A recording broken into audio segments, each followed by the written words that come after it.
आला हज़रत लिखते हैं, ज़मीन व ज़मां तुम्हारे लिए, मकीन व मकान तुम्हारे लिए, चुनीन व चुना तुम्हारे लिए, बने दो जहां तुम्हारे लिए।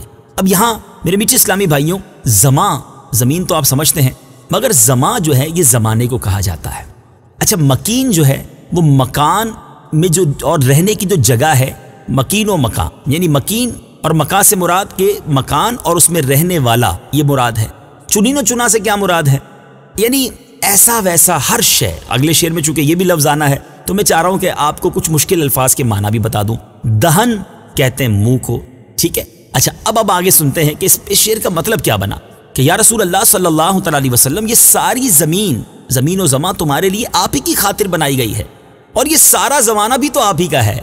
ये मकान यानी आबादियाँ भी आप ही के लिए हैं, और इनमें रहने वाली मखलूक भी आप ही के लिए है। ये दुनिया की सारी रंगीनियाँ आपके दम कदम से हैं, ये दोनों जहां भी आप ही के लिए हैं, क्योंकि आप वजह तख्लीक़े कायनात हैं। जब खुदा आपका है तो सारी खुदाई भी आप ही की है। और आला हज़रत इमाम अहले सुन्नत ये बात ऐसे ही नहीं कह रहे, सुभान अल्लाह। इमाम इश्क़ व मोहब्बत आला हज़रत की शायरी का कमाल ये है कि आपके कई अशार तो किसी कुरानी आयत की तरफ इशारा कर रहे होते हैं, कई अशार अहादीस की गोया शरह बयान कर रहे होते हैं, कई अशार कुछ मौजज़ात नबवी की तरफ गोया इशारा कर रहे होते हैं, और कई अशार कुरानी वाक़यात को बयान करते नजर आते हैं। तो आला हज़रत का ये शेर उस हदीस कुदसी की तरफ गोया इशारा है, लौला कलमा खलक़तु दुनिया, ए महबूब अगर तुझे ना बनाता तो ये दुनिया भी ना बनाता। तो इस हदीस कुदसी को जहन में रखते हुए ज़रा इस शेर को समझने की कोशिश कीजिए।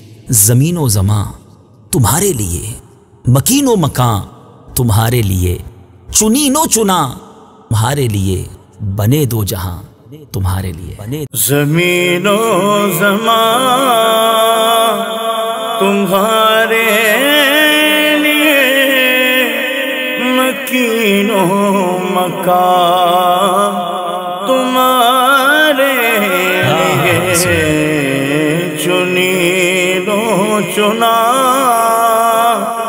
तुम्हारे लिए, बने दो जहां तुम्हारे लिए। सुभान अल्लाह, सुभान अल्लाह।